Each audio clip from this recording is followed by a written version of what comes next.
Jim Irwin. Al graduated West Point and received Masters of Science degrees in Aeronautical and Astronautical Engineering from the University of Michigan, right? Michigan. Michigan. I think you had another master's in something else. Yeah, instrumentation. Instrumentation. Don't worry about it. Fred Hayes. Fred was lunar module pilot on Apollo 13. His crewmates were James Lovell and Jack Swigert. 4 days into the mission, the oxygen system in the service module failed, forcing an emergency return to Earth. Fred is a Marine Corps fighter pilot and Air Force test pilot. Once again, ladies and gentlemen, our guest of honor. Now, I've got a couple of questions that we're going to start with that are individual questions for each of you. All right. And if time permits, we'll grab some questions from the audience who will have far more interesting questions than mine, I'm sure. Fred, so this I find hard to believe. I read that you, when you were a naval cadet, were a nervous flyer. Now, how, if that's true, how do you end up a fighter pilot, a test pilot, and an astronaut? Well, at the time I joined the service, Korean War was going on. I was actually, first 2 years in college at the time, majored in journalism. I was going to be you in the 50s. Didn't think you'd make a different choice. Yeah. And my dad, when I decided I was going to serve my country, he said, y'all going to try to get a commission. And I looked, and at the time I had 2 years of college, and I was 18 years old. And I looked, and the only program that fit that age and that 2 years was the Naval Aviation Cadet Program. The Air Force required 19 at the time. So I applied, and I had never been in an airplane in my life, not even sitting on the ground. That shows you an 18-year-old, how far ahead they think, right? But anyway, I got there, and the other people that come from all parts of the country into that class, 64A, they were talking about aviation stuff. So I was getting nervous. I said, really sunk in that to get that commission, I was going to have to fly an airplane and land on a carrier. So it turned out the first time I flew, it was magical. And right there, I couldn't be in John Zarilla. And I now was going to be, my career was going to be in aviation. I wasn't quite sure how it was going to be, but that just did a 90-degree turn for me. And you certainly made the right decision. Al, I wanted to ask you now, while you were on orbit and you're circling the moon, your crewmates, they're on the surface. What was it like, and what were you doing while you were up there circling by yourself? It was wonderful. I was so happy to get rid of those guys. We had just spent 4.5 days together in a small spacecraft about the size of a Volkswagen Beetle. And if you've ever tried something like that for a couple of weeks, you'll know exactly what I'm talking about. It was nice for them to go somewhere else for a while. So yeah, but also at the same time, my training was in the Air Force with single-seat fighters, and I was very used to flying by myself. In fact, I didn't really like to take people with me because I didn't want to be responsible for them. I was okay by myself, but there's a difference. When I was in lunar orbit, I try to describe it this way, kind of. There's a difference between being alone and being lonely. I was alone, but I sure was not lonely. I enjoyed it thoroughly. I had a lot to do. Only slept 4 hours a night because I had so much to do. Our flight plan was absolutely crammed full of stuff, and I was busy all the time. So I never really got very much of a thought. Most memorable event on your flight now? I think I know what it is. Well, okay. Well, I would say there were a couple of events that were quite memorable. One was when Dave and Jim came back up into orbit and we docked and they came into the command module and I sent them back to the lunar module to get clean. And I wouldn't let them in until they cleaned themselves up. And the other was when I did a spacewalk on the way home because that was a pretty unusual place to be. We were about 196,000 miles out And I went out and got the film out of 2 canisters. We had 2 cameras on board. Brought the film back in, went back out a 3rd time, stood up on the outside of the service module and just looked around, and it was absolutely unbelievable because I could see both the Earth and the Moon at the same time. So those 2 places, pretty cool. On your flight, after you have the explosion, was it any time to say, oh my God, geez, we came all this way, we wanted to go to the moon, and now we can't go to the moon, we got to try. Or were you just concentrating on getting back safely? What was going through? Was there that period of letdown? The instant thing when we realized we lost the 1 oxygen tank was disappointment. I was sick to my stomach. We lost the landing. I trained for 2 previous missions. I've been the backup on 8 and 11. And it's where you train just as much as the prime guy, hoping you'll get to go, and didn't get to go. And it was not life-threatening because we had, I thought, a second good oxygen tank. There was no question about what we're going to have to do. We're going to have to come home ASAP. Was without reference in mission rules. That was the answer. So it was mostly just horribly disappointing right away. And then, of course, after that, the concentration changes to, we got to figure out how the heck to get home. We collectively, yes, with a lot of people on the ground, that was, we never got to a point anywhere in the flight where there was nothing left to do, that we're at the edge of the cliff. The things that had to get done were figured out and kind of kept us ahead with time still remaining to work the next issue. And so it was really never like, I don't think I'm going to get back. The only thing I worried about at the end was how the mothership, which was never supposed to be turned off, and we abused it for 4 days when we turned it off, froze the water tanks in that vehicle. And so we violated every specification on certainly all the avionics. And I worried a little bit how it would perform when it came back to life. Turned out we had the 2nd most accurate splashdown of the program if you look at the Apollo mission report. Only Apollo 10 did better. So I kidded the engineers in some of the debriefings. I told them they over-designed it. I was happy you did. You mentioned you were back up on 8 and 11. Yeah, back up on 8 was Neil Armstrong, Buzz Aldrin, and myself. And then Mike got well. So I ended up serving another backup on 11. So when you were sitting on the pad on your flight, after being a backup on the 2 flights, what's going through your mind just before liftoff? You're thinking, finally. It was less than I'd seen. I'd been the part of the closeout crew for both 8 and 11. I was in the capsule like midnight earlier, going through the road with the launch director, switch by switch, circuit breaker by circuit breaker, rather tedious thing, but getting all the switch setup done for the crew to enter. And they were excited. I mean, it was obvious when they got there, they were excited, they were ready to go.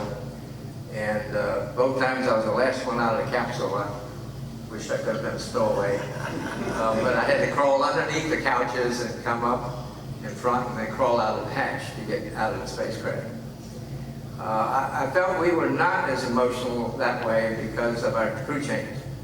2.5 days before launch, Jack Schweiger replaced Ken. There was not a technical issue like some of the movie gave a flavor of that. That was not the case.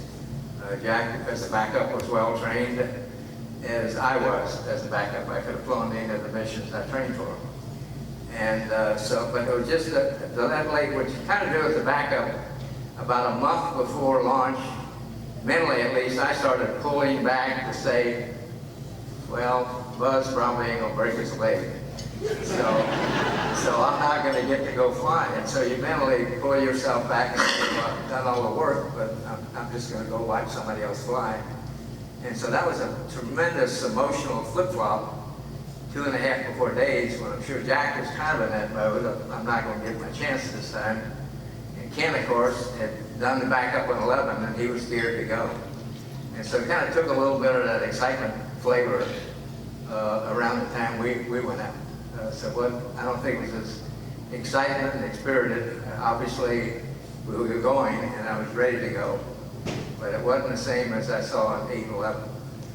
Al, you were the technical advisor for First Man. One of them. One of the technical advisors. As far as I'm concerned, you were the technical. Well, Joe Engel did the extra stuff.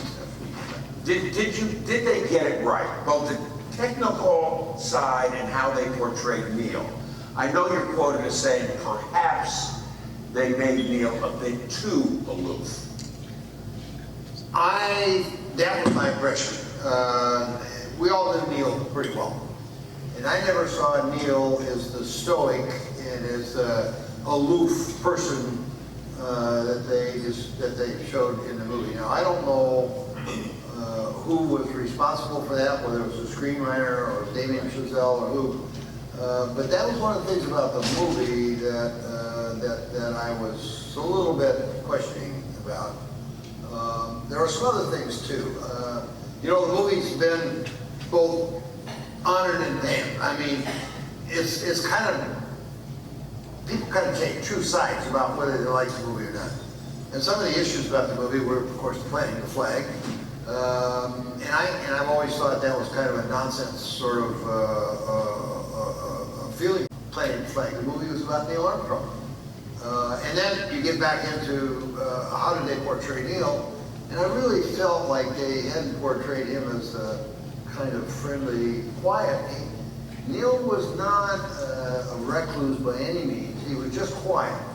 But he had the greatest sense of humor in the world. And if you got to know Neil pretty well, and I'm sure Fred knew him probably better than I did, but I always thought Neil was a wonderful, funny guy, very friendly, and he never, ever put anybody down. He was always good to everybody. But I thought that was, in the movie, was a little bit overplayed. I gotta tell you about one thing in the movie. Kind of funny. I've told everybody this. I can't help but talk about it. We're in Atlanta making a movie. We're doing it at the Tyler Perry Studios in Atlanta, and they are going to film the lunar landing. And they're going to do it in a stock quarry that's out in Stockdale, Georgia, which is about 30 miles away from Atlanta. And the crews had worked on this quarry for weeks, getting it ready to look like a lunar surface. And they did a really, really superb job. They're going to film Neil coming down the steps as, you know, and to do that, you have to have the lighting just right. So they had this $30,000 bulb that became the sun for the filming of this thing, which burned out after a couple of days. They had to go buy another one, so you know, part of it. That's why movies cost so much. And they had to do this at midnight because they had to have the sun behind the lunar module with the sun shining down on it. And we're all out there. When you make a film, you go out 10 hours before you need it for anything, but they gotta have you there. So we're out there, standing out there with our overcoats on and mittens and all kinds of stuff. It's below zero. I mean, it's right around zero. So the big moment comes, roll camera, action, and he gets out of the spacecraft, starts walking down the ladder, and it started to snow. And I thought that was one of the funniest things I've ever seen. You gotta think about that a little bit, but that was pretty funny at the time. I wish they left that in the movie. Yeah, then you know what a lot of people would have been saying, don't you? Yeah, oh yeah. It's all fake. Fred, you were supposed to fly, as you saw in the movie, it was canceled, Apollo 19, right? Were you scheduled to fly 19 if it had gone? Yes, I started as a backup about a month after we landed on 13. Deke gave me another job. I was given as the backup commander to John Young. And he assigned and asked me if it was okay, Jerry Carr and Bill Pope. They were the crew. We were now set in normal rotation of 3 flights. We were flown 19. And we trained about 4 or 5 months, and they ended up canceling 18 or 19. But I inherited Stu Russo and Ed Mitchell, who had just come off 14 and Phil at dead, as it turned out, backup crew 7. But then, even though that didn't work out, here comes shuttle.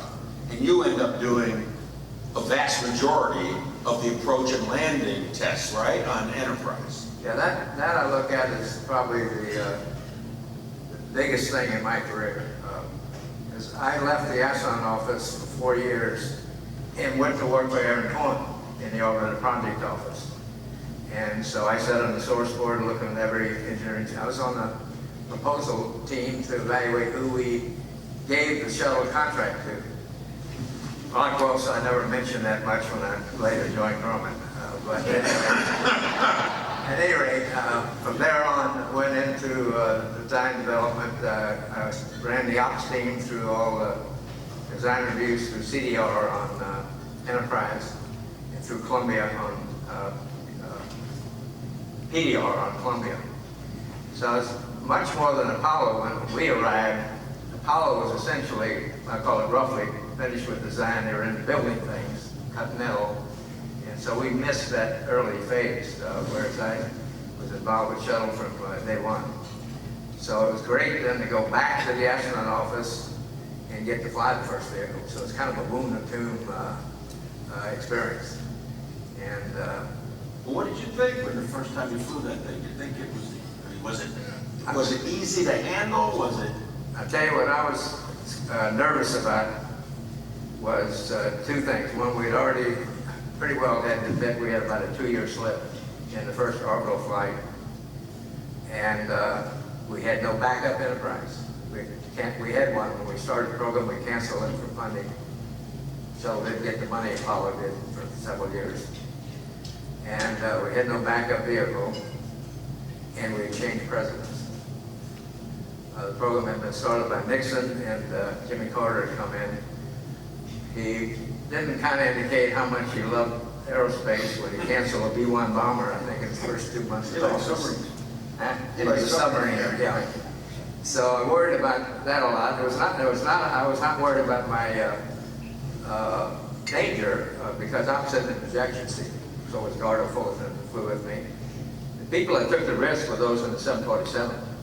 Fitz Fulton, Tom McMurtry, Vic Harton, and Skip Guidry. Those 4 people weren't sitting in the ejection seats.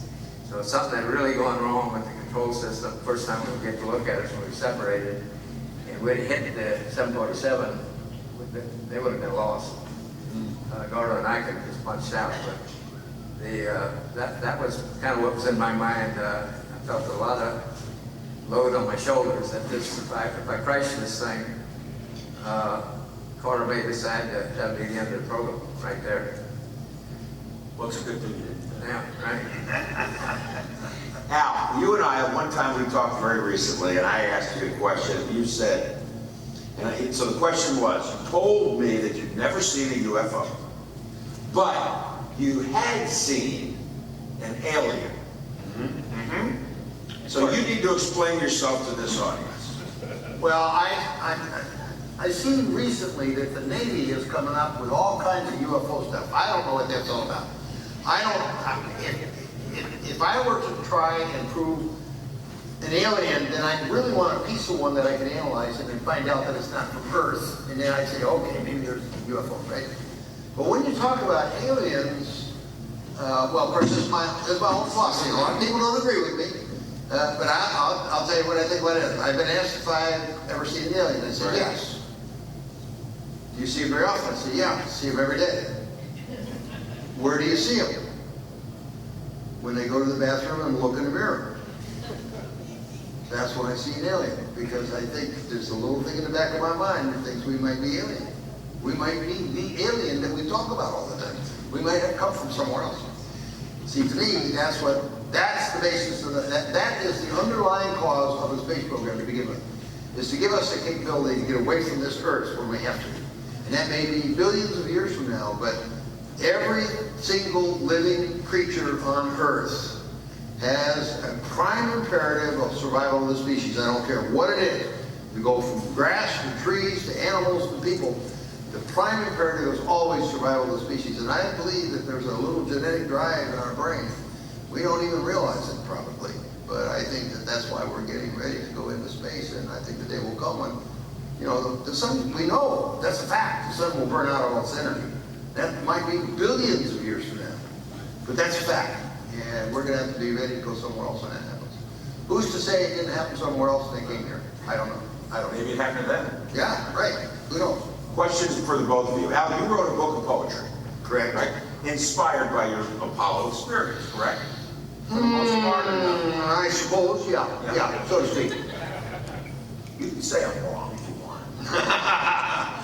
Well, I thought it was something else at the time, John. Many astronauts have said, flying changes you.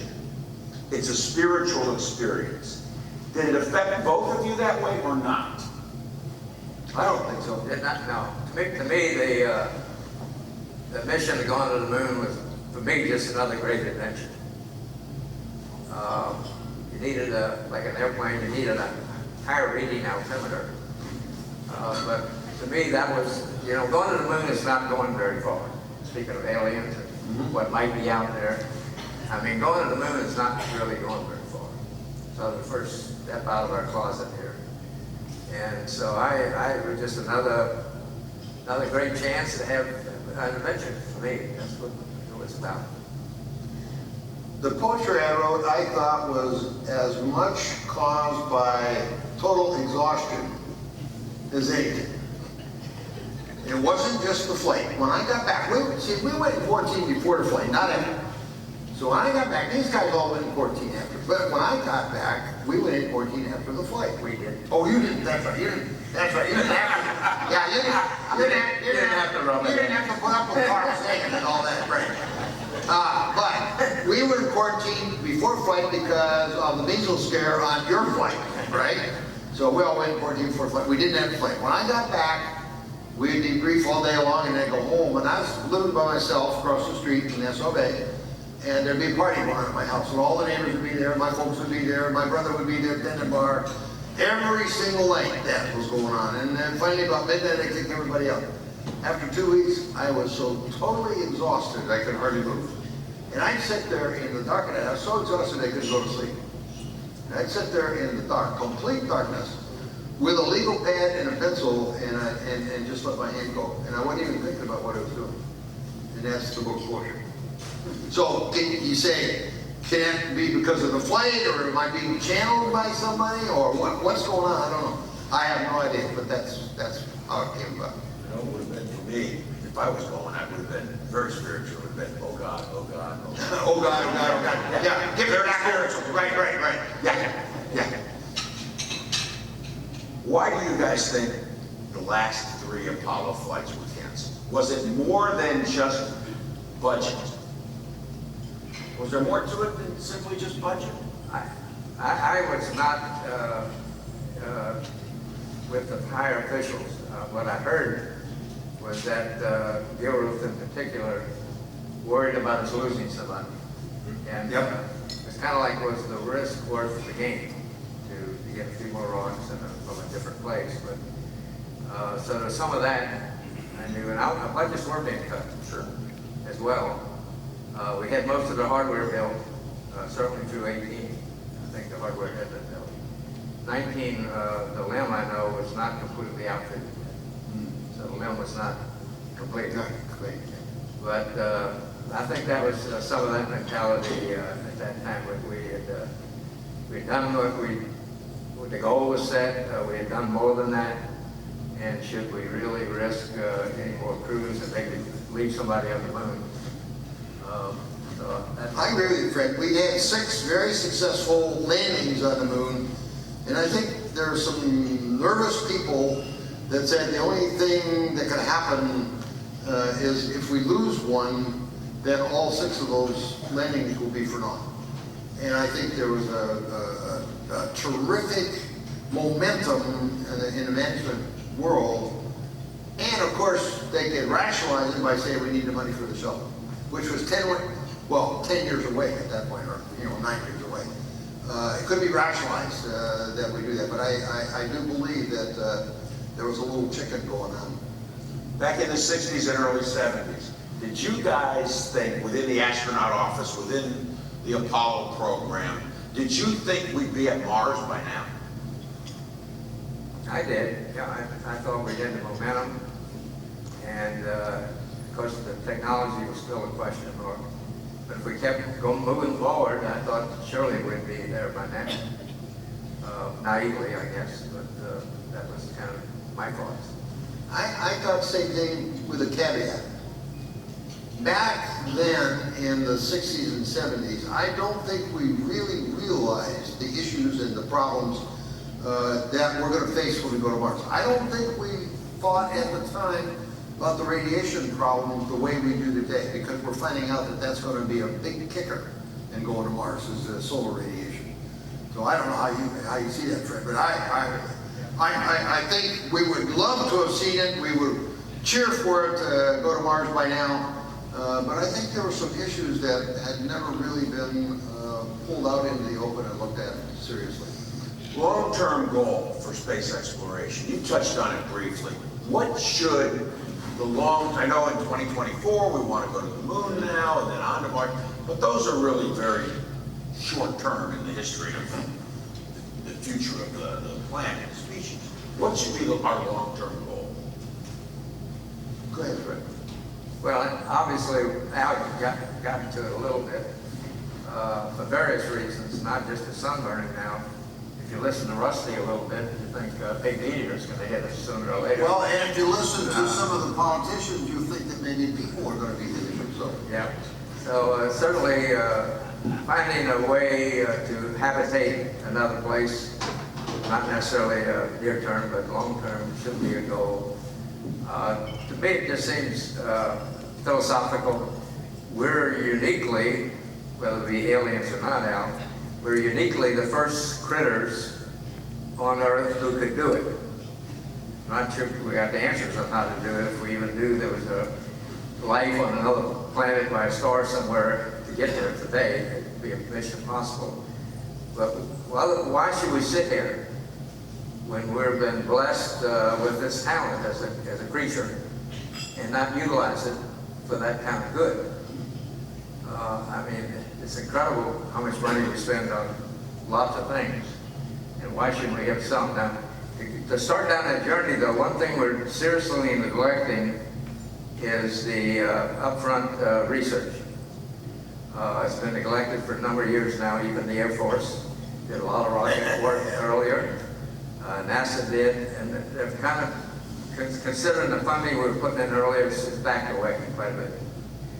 And you'd like to go there quicker. I don't know if it's Scotty beaming me up, but I hate to think of sitting 8 months to get to Mars. You know, you'd like to get there a little faster. And of course, you need to go a lot faster if you're going to think of going out to the nearest star or further. So we need to continue doing basic research in several areas that we're not doing. Because we're more on the immediate front, which is good. But we've really neglected, I'll call, looking further out. I don't know if we can push ion, plasma faster, those kind of things we're not doing. Franklin Chang, he has working out. Yeah. I think one thing that Fred touched on, and which I think is kind of an important part of what's been going on with the space program since it started. I'm a firm believer in one of the major benefits of our space program is the technology that we develop.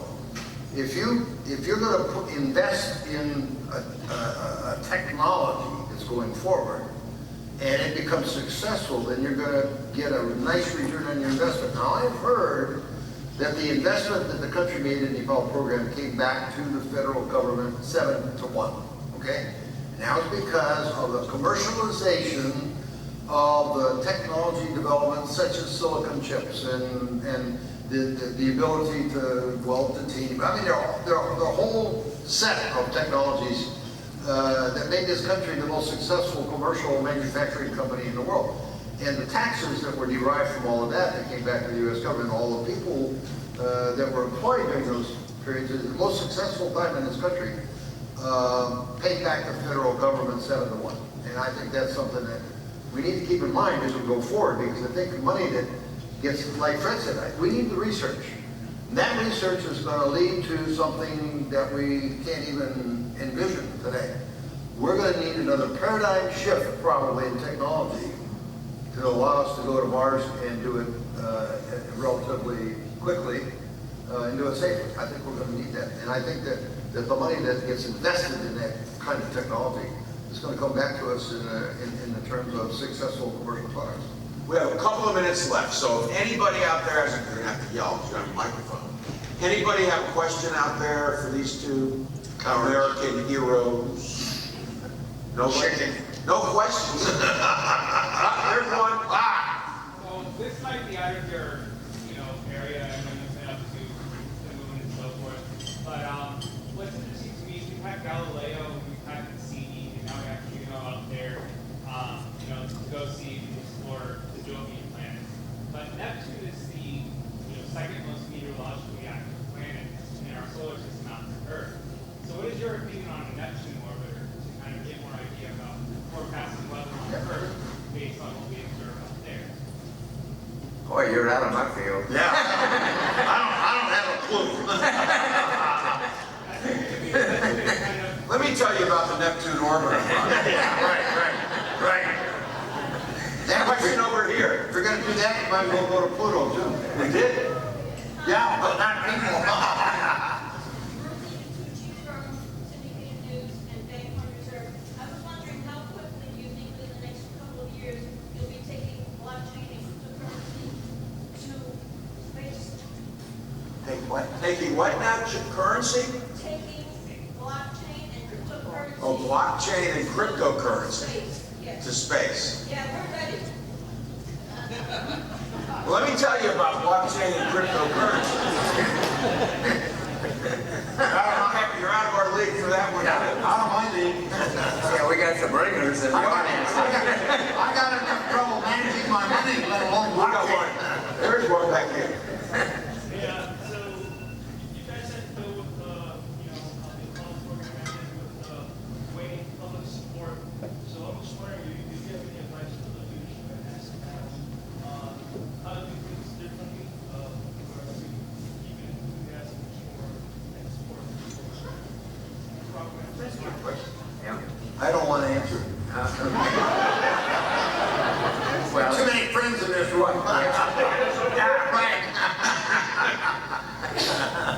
Well, I mean, the progress you hope for, and we all hope for, is not totally in NASA management's hands, obviously. And that's a big problem. I don't know what the latest polls are of the U.S. People at large to really push combination of an administration and the Congress, because as you know, it's very misaligned on a lot of things these days, to get together and have that mutual support that Apollo had. Funding I'm talking about. And somehow, unless you get that alignment, it's going to be tough sledding. And we suffered through NASA, through all the programs we flew. I had another 4 years I spent at Grumman. I ran the system engineering integration contract on Space Station Freedom in Washington. And in '87, if one vote had shifted in the House of Representatives, there would be no space station today. And I had people recruited hard across the country getting engineers aboard, and they were putting out their resumes. They're ready to leave me. So it's been that way ever since Apollo. We've really not had that coalescence of the U.S. government at large, administration, Congress, ready to step up and do what's needed to get done to get the job done. Fred, I know back when John Kennedy made his pronouncement back in 1961, there were events going on in the world that were in his favor to say that. The Russians had launched Sputnik, and they then launched Yuri Gagarin, and we were in danger of having the Russians overseeing the U.S. from space, and that threw the fear of God into a lot of people, and I think they picked up on that, and I think he had a general population of the country behind doing something so that wouldn't happen. We wouldn't have the Russians doing that. Now, you go ahead a couple of years, that allowed JFK to get all the funding out of Congress, of both Democrats and Republicans. They got together to do that because they're all concerned about the same thing. But as the years go by and we start flying and we're successful flying, the interest shifted. And I know on my flight, one of the complaints that came from people watching TV was that they'd taken the basketball game off the show our flight. And that's the truth. I mean, that's what happens in this great country that we're in, is that people don't have long-term memories about things. They don't think long-term. It's what happens next week or next year or something. And they get very bored when we're successful. They like the challenge. Well, we proved that going to the moon was maybe not quite the challenge they thought it was, so it got to be boring. And I believe that had an impact on NASA and on the president and the government, and that's why we lost 18, 19, and 20. That's part of it. Ladies, yes, sir. I could be wrong, but that's my feeling. Last question. Mr. Culbertson, sir. Thank you. Oh. Okay. You guys like my eyes, but because you're old. You should be up here, Frank. So what would you say to the college students, the young engineers, the people who are now building the space program and doing really great things? What would you say they should be focusing on in order to take us to our life happening or take us further out of the universe? Keep them motivated to keep doing what we do. Support of the country. How do we keep them moving? Wonder where you got that question.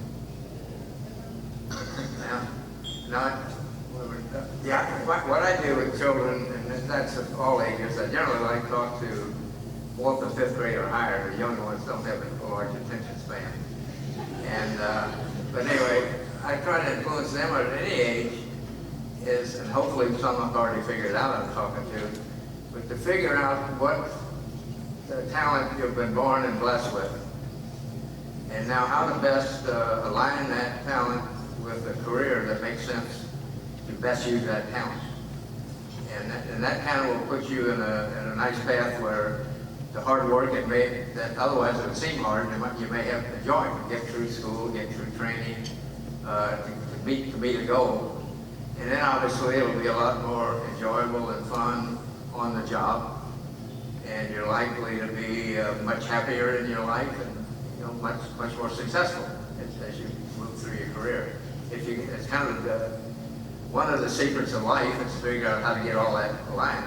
It's getting more complicated in the current world because I think they only had about 5 or 6 engineering disciplines when I went to school, and now there's a bunch more.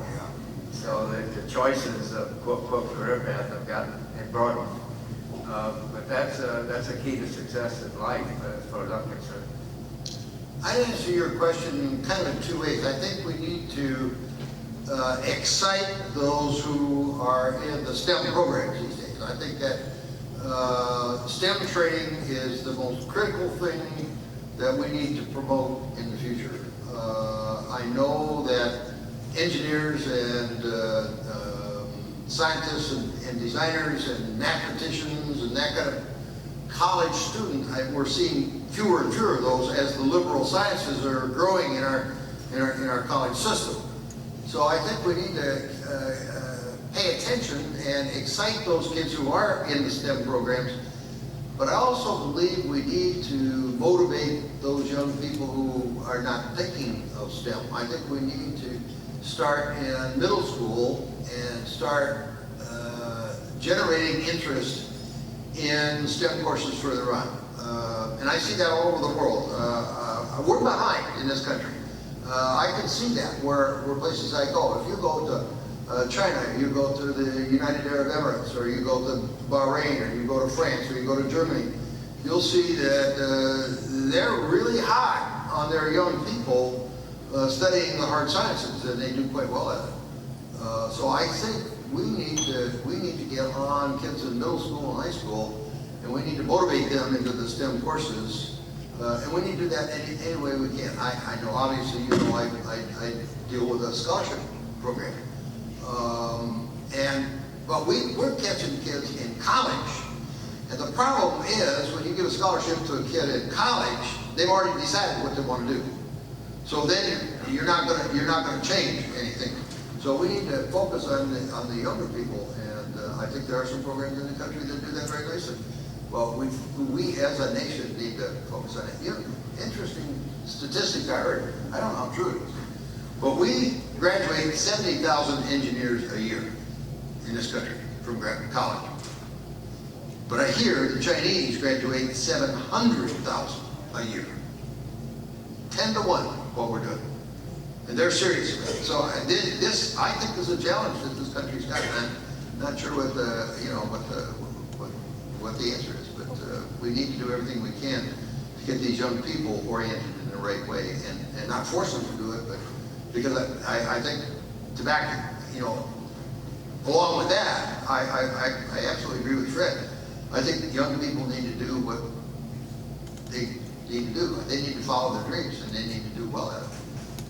And if that's in the STEM courses, then all the better for all of us. Ladies and gentlemen, now Worden.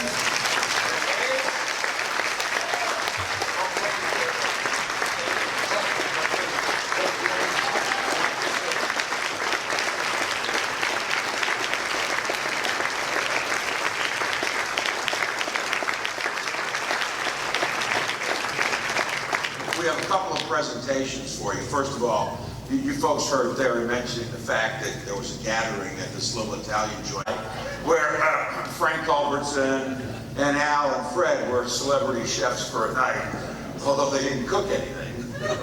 Celebrity chefs.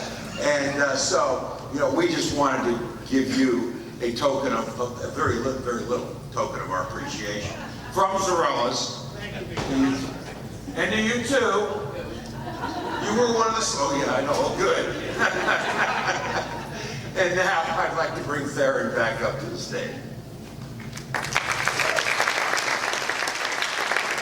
it's done, I want to make sure you get the coveted coin for the 46th Space Congress for your phenomenal job.